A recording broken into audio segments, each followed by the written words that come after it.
салом тамошобинони гиромӣ, хулосаи хабарҳои муҳими 28 июли тоҷикистонро аз пойгоҳи хабарии бомдод бароятон пешкаш мекунем. шурӯъ мекунем аз як нигоҳи кӯтоҳ ба сархати хабари муҳими рӯз.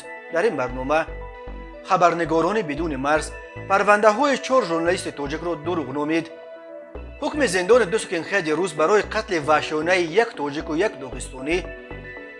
шодрӯз аҳроров аз русия ихроҷ ва дар тоҷикистон зиндонӣ шуд. хушнуд амроев барои 2 моҳ ба ҳабси пешакӣ гирифта шуд. ҳалокати 3 афсари ФСБ дар як садама дар ҷануби Қирғизистон. боздошти 2 бародар барои худнамоӣ бо Геленваген ва таъқири кормандони бозрасии давлатии автомобилӣ. ҳалокати тифли навзод ва 5 захмӣ бар асари бархурди Opel бо Toyota ва Lexus. ва акнун тафсилоти хабарҳо. созмони байналмилалии хабарнигорони бидуни марз рӯзи 28 июли соли 2022 дар як баёния айбномаҳои зидди 4 хабарнигори абшудаи тоҷикро дурӯғ ва як роҳи тарсонидани матбуот номид ва ин шеваи рафтори мақомоти тоҷикистонро маҳкум карда, раҳоии ҳамаи ин 4 хабарнигор Далери Эмомалӣ, Абдуллои Ғурбатӣ, Завқибек Саидаминӣ ва Абдусаттор Пирмуҳаммадзодаро талаб кард. хабарнигорони бидуни марз гуфт, ин 4 журналисти тоҷик барои танқидҳояшон аз ҳукумати кунунии тоҷикистон ба паси панҷара андохта шуданд. баёнияи ин созмон иттифоқан дар зодрӯзи Далери Эмомалӣ нашр шуд. ин нахустин зодрӯзи ин хабарнигори хушном аст ки ӯ дар боздошт таҷлил мекунад. Жана Кавелие, раҳбари бахши Аврупоии Шарқ ва Осиёи Марказӣ дар созмони хабарнигорони бидуни марз мегӯяд, дар натиҷаи тақвияти сонсур ва маъракаҳои тӯҳмат бастан ба пои матбуот ба журналистон баъди ҳар таҳқиқоташон ҳукми зиндон таҳдид мекунад. мақомоти тоҷикистон бояд бо истифодаи иттиҳомоти бар дурӯғ бо мақсади бастани даҳони журналистону мунтақидони ҳукуматро бас карда ҳамаи онҳоеро ки дастгир шуданд озод кунад. Абдуллои Ғурбатӣ, хабарнигори хабаргузории мустақили Азия Плюс ва Далери Эмомалӣ, журналисти таҳқиқгар, инак 6 ҳафта боз дар ҳабс қарор дошта, 2 нафари дигаре ки қаблан бо онҳо ҳамкорӣ доштанд, Завқибек Саидаминӣ ва Абдусаттори Пирмуҳаммадзодаро 8 ва 9 июл дар пайи эълони пуштибонияшон аз Далер ва Абдулло ба ҳабс гирифтанд. Абдуллои Ғурбатӣ ва Далери Эмомалӣ рӯзи 15 июн дар пайи нашри таҳқиқоташон дар бораи бо дастури мақомот худсарона вайрон кардани хонаҳои мардум дар ноҳияи Шомансури шаҳри Душанбе дастгир карда шуданд. Ғурбатиро ба зӯроварӣ нисбат ба намояндаи давлат айбдор карданд ва Далери Эмомалиро ба соҳибкории ғайриқонунӣ ва баёноти бар дурӯғ. чанд рӯз қабл аз боздошташ мақомоти ноҳияи Шомансур Далери Эмомалиро латукуб карда маҷбур карданд ки видеоҳояшро дар бораи вайрон кардани хонаҳоро аз YouTube кор кунад. баъди боздошти онҳо раиси ноҳияи Шомансур Билол Иброҳим иддао кардааст ки гӯё наворгирии журналистон ба кори мақомот халал мерасонд ва журналистон мақомотро хабардор нокарда видео гирифтанд. баъди хомӯшии тӯлонӣ дар мавриди сабаби боздошти Ғурбатӣ, мақомот билохира рӯзи 19 июл эълон карданд ки ӯ ба узвият дар созмони ифротӣ айбдор мешавад. ҷазо барои ин дар Тоҷикистон то 8 соли зиндон аст. дар баробари иттиҳомоти қаблияш Далери Эмомалӣ низ ба ҳамкорӣ бо созмонҳои ифротӣ айбдор мешавад, вале азбас ки ба парвандаи ӯ мӯри махфӣ заданд, дарёфт ва нашри маълумот дар борааш хеле мушкил аст. созмони хабарнигорони бидуни марз менависад, аз соли 2015 ҳукумати президент Эмомалӣ Раҳмон дар Тоҷикистон як фазои террорро ба вуҷуд овардааст ки ба таъқиби журналистон мусоидат карда онҳоро ба худсонсурӣ водор мекунад. журналистон танҳо дар интернет аз ҷумла дар YouTube метавонанд изҳори назар кунанд, вале он ҳам зери хатару таҳдиду таъқиб. гуфта мешавад таъқиботи давлатӣ ба зидди журналистони мустақил дар Тоҷикистон аз соли 2021 боз ҳам шадидтар шуд. Нуриддин Қаршибоев, раҳбари Нан Смит, анҷумани расонаҳои мустақили Тоҷикистон, яке аз созмони шарики созмони хабарнигорони бидуни марз мегӯяд, мақомот кӯшиш доранд ки афкори ҷомеаро дар кишвар таҳти назорати мутлақи худ қарор бидиҳанд, вале наметавон ба боварӣ гуфт ки мақомот аз ин кор бурд мекунанд. ин аъмол ба вокуниши манфӣ аз ҷониби ҷомеаи байналмилалӣ рӯбарӯ шуда, дар ниҳоят ба имиҷи Тоҷикистон таъсири хеле бад мерасонад. додгоҳи шаҳри Митиши вилояти Москав рӯзи 27 июли соли 2022 ду миллатгарои рус Сергей Маршаков ва Максим Аристарховро дар куштори бераҳмонаи зодаи Доғистон Шамил Удаманов ва боз як нафари шахсияташ номаълум ки ғолибан муҳоҷири тоҷик буд гунаҳгор шинохт. барои ин кушторе ки соли 2007 дар ҷангали Ласини остров дар канори шаҳри Москав содир шуда буд, додгоҳ Аристарховро ба 16 сол ва Маршаковро ба 17 соли зиндони низомаш сангин маҳкум кард. Аристархов барои ҳамкориаш бо тафтишот нисбат ба Маршаков حکم سبکتر گرفت. تفتیشات و دادگاه معاین کرد که ماه اپریل سال 2007 آرستارخوف به صف سازمان افراطی هولو در روسیه ممنوع فرمت 18 که به آن ملتگرای اشدی ماکسیم مارسینکیویچ ملقب به تسکا رهبری میکرد پیوست. در این سازمان او را به کشتار بیرحمانه و نمایشکارانه دو زاده داغستان و تاجیکستان جلب کردند. آرستارخوف که طبق نقشه کشیده سرتراشیده ها می باعث مکان انجام کشتار را تیار کرده لحظه کشتن اون دو نفر را به نوار می گرفت و ثبتش را درست کرده در اینترنت می گذاشت.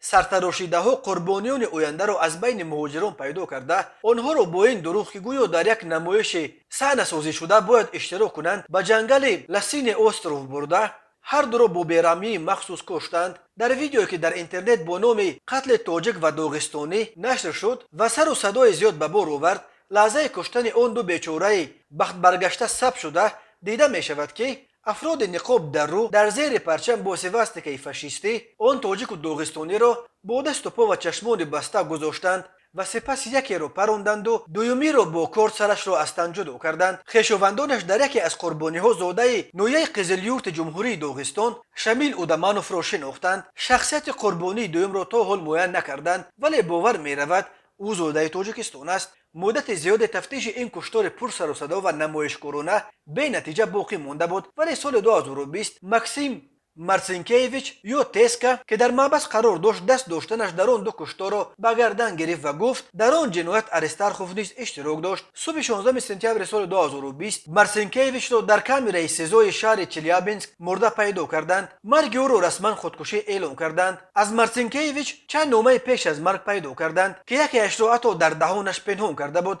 که در این نامه ها او نوشته بود که بیانات داده‌اش به ضد همصفانش تهمت بود ولی در جریان تفتیشات آرستارخوف هم دست داشتنش در قتل دو زاده تاجیکستان و داغستان را به گردن گرفت و بیانات داد که در این کار مرشکوف نیز اشتراک داشت. حکم نو آنها در حال اعلان شد که آرستارخوف و مرشکوف الکی در محبس برای جنایت‌های دیگر ادای حکم می‌کنند. ماکسیم آرستارخوف در غارت یک راننده تاکسی گوناگور شناخته شده سرگئی مرشکوف برای رساندن جراحات وزنین به یک افسر فسب به 18 سال زندان محکوم شده است.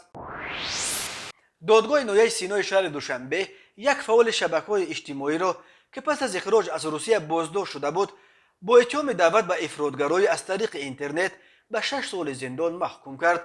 شادروز احرارov 35 ساله که با نام عبدالله در یوتیوب صحیفه داشت ماه مارس امسال برای نقض قاعده‌های بود و باش از روسیه اخراج شد. پس از 4 روز او را ماموران میلیتیا در منزل زشتش در دوشنبه بازداشت کردند. او در شبکه‌های اجتماعی مشکل مهاجران را بحث میکرد و سیاست حکومت در این سمت را تنقید مینمود. مقامات دادستانی و دادگاه نهایی سینا پرونده شادروز احرارov را شرح ندادند. جانانه تبر و همسر او که معیوب گروه سیوم است در صحبت با رادیو آزادی گفت مرافعه دادگاهی شوهرش باز بود ولی ادوکات نداشت. به گفته او دادستانی با عیب دعوت به افراطگرایی از طریق اینترنت به شوهرش 7 سال زندان خواسته بود ولی دادگاه همسر و کودک معیوب داشتن او را به اینابت گرفته تنها 1 سال از درخواست دادستانی را کم کرد. شادروز در نامه پیش از اخراجش از روسیه از مقامات این کشور خواسته بود که او را به تاجیکستان نفرستند چون که همچون فعال جامعه شهروندی آنجا بازداشت خواهد شد. جانانه تبر و همسر شادروز میگوید که او یگانه نانآور خانه بود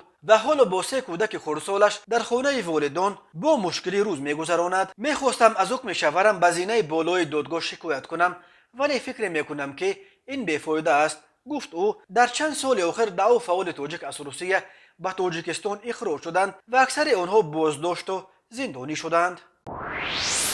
تماشابینان عزیز، یادآور میشویم خلاصه مهمترین اخبار تاجیکستان را از پایگاه خبری بامداد تماشا دارید. برنامه را ادامه میدهیم. دادگاه نهایی سویت شهر نوسیبیرسک روسیه روز 28 ایول سال 2022 تقاضای تفتیشات را قانع گردانیده شهروند 27 ساله تاجیکستان خوشنود امرویف را که در نوسیبیرسک او را همچون رمان میشناختند برای 2 ماه به حبس گرفت. اتیلای تاجیک صبح 27 ایول با اتهام کشتار بیرحمانه معشوقه سابقش اناستاسیا دختر 17 ساله مکتبخوان از شهر نوسیبیرسک همسایه برتسک دستگیر شد.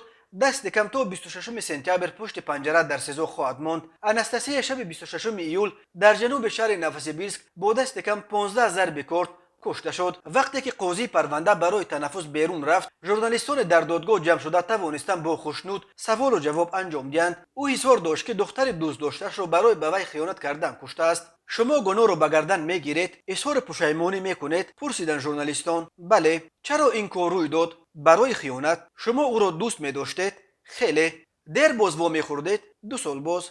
همراه به این سوال که آیا از روابط با دختری از خودش 10 سال خورد شرم نمیکرد، پاسخ نداد، ولی گفت که با خویشاوندان دختر مناسبت خوب داشت و همراه مادر او در یک جا کار میکرد. همه چی خوب بود، گفت امرویف. او همچنین گفت که قصد فرار از نوسیبیرسک و از روسیه نداشت و او را وقت سیر و گشت دستگیر کردند. ریاست تفتیشات ولایت نوسیبیرسک روسیه روز 27 ایول سال 2022 ثبت ویدیویی پاره کوتاه از بازپرسی شهروند 27 ساله تاجیکستان خشنود امرویف را که در نوسیبیرسک خود را رمان معرفی میکرد نشر کرد. همرویف صبح 27 ایول با اتهام کشتار بیرحمانه معشوقه سابقش انستاسیا دختر 17 ساله مکتبخوان از شهر برتسک دستگیر شد.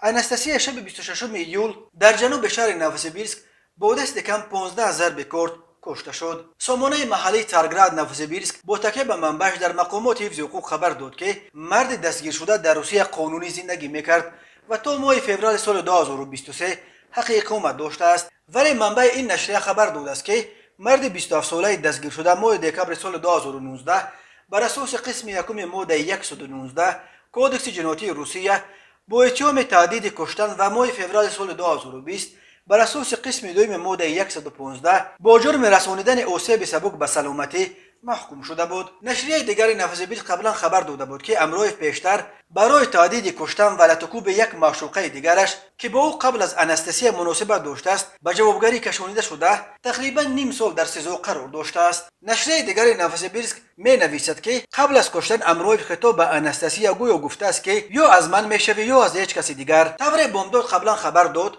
یک مرد 27 ساله زاده تاجیکستان با نام رمان همرویف در شهر نوسیبیرسک روسیه با اتهام کشتار بیرحمانه معشوقه سابقش انستاسیا دختر 17 ساله مکتبخوان از شهر با نوسیبیرسک همسایه برتسک دستگیر شد. لحظه این کشتار را که شب 26 ایول سال 2022 در کوچه لیساسچنایا روی داد، یک راننده که آن شب تصادفاً در آنجا بود توانست با ویدیو رگیستراتور ماشینش ثبت کند. این راننده و هم راننده یک تاکسی دیگر که شاهد بیرحمانه معشوقش را کشتن امرویف شدند در آن لحظه از ترس نتوانستند به کمک جبرانیده بیایند. در ثبت دیده می شود که جوان با ضرب کورد دختر را در روی را به زمین میافتاند و بعد افتیدنش نیز به بدن او با کورد ضربه میزند و از جای حادثه فرار میکند. بعد رفتن او آن دو راننده شاهد به پیش دختر میشتابند ولی او الکی در جای حادثه جان داده بود. تشخیص بعداً در بدن او 15 زخم کورد را پیدا کرده است. شخصیت گمان برشونده را پلیس زود معاین کرد و او را دستگیر کردند. بنا به اطلاع مقامات تفتیشاتی بازداشت شده الکی در بازپرسی اول به کردارش اقرار کرده است. نسبت به او بر اساس قسم یکم ماده 105 کودکس جنایتی روسیه با اتهام کشتار پرونده گشودند. به امرویف بر اساس این بند قانون همچون جزا از 6 تا 15 سال زندان تهدید میکند. شب 25 و 26 ایول سال 2022 در یک صدمه در شهر اوش در جنوب قرقیزستان 3 شهروند روسیه به هلاکت رسیدند. هر 3 قربانی این صدمه افسران فسب بودند که در گروه فوری نیروهای مرزبانی فسب روسیه در قرقیزستان کار میکردند. قرارگاه این گروه فوری در شهر اوش جایگیر شده است. سامانه 24 کیگه با تکیه به مرکز مطبوعات سرریاست تامین امنیت حرکت در راههای قرقیزستان خبر داد که شب 25 و 26 ایول ماشین تمغه خوندای سانتافه با صورت بلند با یک تابلو تبلیغاتی در کوچه غفار ایتی و شهر اوش برخورده است. این ماشین با سرعت 150 کیلومتر در یک ساعت حرکت میکرد و همه 3 نفر که در داخلش بودند در جای حادثه به هلاکت رسیدند. خبرگزاری رسمی خبر داد که قربانیان صدمه هر 3 شهروند روسیه بوده 36 40 و 47 سال داشتند. کنسولگری روسیه در اوش نیز خبر مرگ 3 شهروند روسیه را تصدیق کرد. خادمان حربی نیروهای مرزبانی روسیه که در اساس قرارداد بین حکومتی در قلمرو قرقیزستان قرار داشتند به هلاکت رسیدند. حالا مسئله به روسیه فرستادن جنازه های آنها بررسی می شود. نقل قول کرده از خبرگزاری تاس از نمایندگان کنسولخانه روسیه در اوش در ریاست کارهای داخلی اوش گفتند تحقیق این صدمه ادامه دارد. خدمات دولتی عدلیه جمهوری چواشستان یا چوواش روسیه خبر داد که در نیمه اول سال 2022 در این جمهوری با خارجیان نواداشت عقد نکاح بسته شده که نظر به 56 چنین نکاح به اصطلاح اینترنشنالی که در نیمه اول سال 2021 در چواشستان بسته شد 42 عقد یا 50% بیشتر است. امسال در 73 مورد عروسان از چواشستان به دامادهای خارجی به سفر برآمده، در 25 مورد باقی مانده برعکس دامادها از چواشستان رشته حیات خود را با عروسان خارجی پیوند کردند. بنا به آمار نشر شده در بین دامادهای خارجی در چواشستان جای اول را تاجیکو گرفتند. از اول سال 2022 الکی 27 شهروند تاجیکستان با ساکنان چواشستان ازدواج کردند.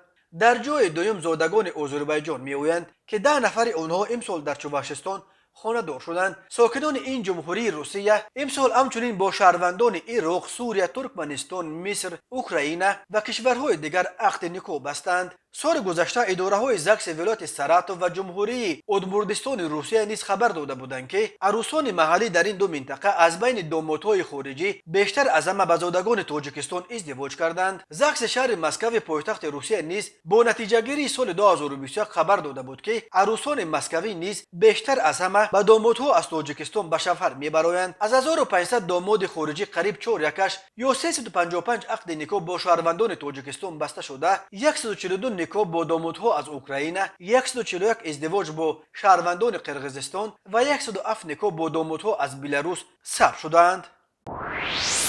و حالا یک مرور کوتاه به اخبار کریمینالی و حادثه‌های ناخوش روز. میلیسیا شهر دوشنبه روز 28 یولی سال 2022 خبر داد که برادران شهرام عبیدزاده و ایدیبک عبیدوف را برای دغلانه ویران کردن ترتیبات جمعیتی به احترامی به کارمندان بازرسی دولتی اتومبیلی و آنها را با الفاظ قبیح دشنام و حقارت دادن دستگیر کرده، ایدیبک عبیدوف را با قرار دادگاه به 7 شبانه روز حبس مأموری محکوم کردند. بنا به اطلاع میلیسیا این مناقشه بین برادران و کارمندان بازرسی دولتی اتومبیلی در خیابان اوفیز شیروزی پایتخت یا بتونکا وقتی روی داد است که کارمندان بازرسی دولتی اتومبیلی راننده ماشین تمغه مرسدس گالنواگن رقم قید دولتیش 7000 GA01 عبیدزاده شهرام سال تولدش 2002 استقامت کننده شهر دوشنبه را منع کرده برای ویران کردن قاعده های حرکت نسبت به او پروتکل ترتیب دادند. در این زمان برادر نامبرده عبیدوف ایدیبک شمسولویویچ سال تولدش 1994 ترتیبات جمعیتی را دغلانه ویران نموده در برابر بی احترامی نسبت به کارمندان بازرسی همزمان آنها را با الفاظ قبیح دشنام داده است. در نتیجه از جانب کارمندان میلیسیا هر دو برادران و ماشینشان به جریمه‌گاه موقتی ریاست وزارت کارهای داخلی شهر دوشنبه دسترس کرده شدند. گفته می شود در اطلاعیه وابسته به عادت مذکور نسبت به عبیدوف ایدیبک برای ویران نمودن ترتیبات جمعیتی و اطاعت نکردن به امر و طلبات قانونی کارمندان میلیسیا طبق طلبات ماده 479 کودکس حقوق ویرانکنی مأموری جمهوری تاجیکستان پروتکل مأموری ترتیب داده از جانب دادگاه نهایی اسماعیلی سامانی به او جزا در نمود حبس مأموری به مهلت 7 شبانه روز تطبیق کرده شده است. نظر برادران عبیدوف دسترس نیست، ولی رانندگان میگویند وقتهای آخر بسیاری از راههای کنار شهر دوشنبه به خصوص خیابان اوفیز شیروزی یا راه بتونکا به جایهای پولکارکنی برخی کارمندان بی وجدان گیی تبدیل یافتند. مرکز مطبوعات وزارت کارهای داخلی تاجیکستان از هلاکت یک طفل نوزاد و جراحت برداشتن 5 تن دیگر خبر داد. بنا به گزارش وزارت کارهای داخلی صبح 26 ایول سال 2022 تخمینا ساعت 09:50 راننده ماشین تمغه اوپل استرا قاسموف عزیز سال تولدش 1994 ساکن نویه واسه هنگام حرکت در راه ماشینگرد دوشنبه کولوب از سمت مقابل حرکت برآمده در اول با سرعت بلند به اتومبیل تمغه تویوتا کامری تحت اداره میرزایف خورشید سال تولدش 1987 ساکن نویه واسه برخورده بعداً به اتومبیل تمغه لکسوس تحت اداره راننده میلیکوف فردوس سال تولدش 2000 ساکن شهر دوشنبه برخورده است. در نتیجه راننده اوپل استرا قاسموف و مسافرانش نظر و روبیه سال تولدش 1978 غلاموف ابوبکر سال تولدش 1987 نورالیف نجیب الله سال تولدش 1998 ساکنان نویه واسه یعقوب و سامونه عزیزاللهیونا سال تولدش 1999 ساکن شهر دوشنبه و خرسال نوردینوف محمدی نجیب اللهیویچ سال تولدش 2020 ساکن نویه واسه جراحات گوناگون جسمانی برداشته در بیمارخانه بستری گردیدند. مسافر دیگر اوپل استرا خورسال نوردین و زینب نجیب اللهیف سال تولدش 2002 ساکن نویه واسه در جای حادثه به هلاکت رسیده است. از روی این حادثه تحقیقات ادامه دارد. هر سال بر اثر صدمه ها در راههای تاجیکستان تا 400 نفر به هلاکت رسیده، بیش از 1200 تن دیگر معیوب می شوند. بنا به آخرین معلومات وزارت کارهای داخله که روز 19 ایول نشر شد، در 6 ماه اول سال 2022 در تاجیکستان 482 صدمه روی داده. در این صدمه ها 180 نفر به هلاکت رسیده، 509 نفر جراحت برداشتند. ده ها تن از قربانیان صدمه ها را در کشور نابالغان تشکیل می دهند. تماشابینان عزیز و گرامی، این بود مرور به خلاصه چند خبر مهم امروز تاجیکستان. خبر و گزارش های بیشتر از تاجیکستان و درباره تاجیکستان و اطراف آن را در سامانه پایگاه خبری بامداد در این نشانه پیگیری نمایید: www.bamdad.com. خوش باشید.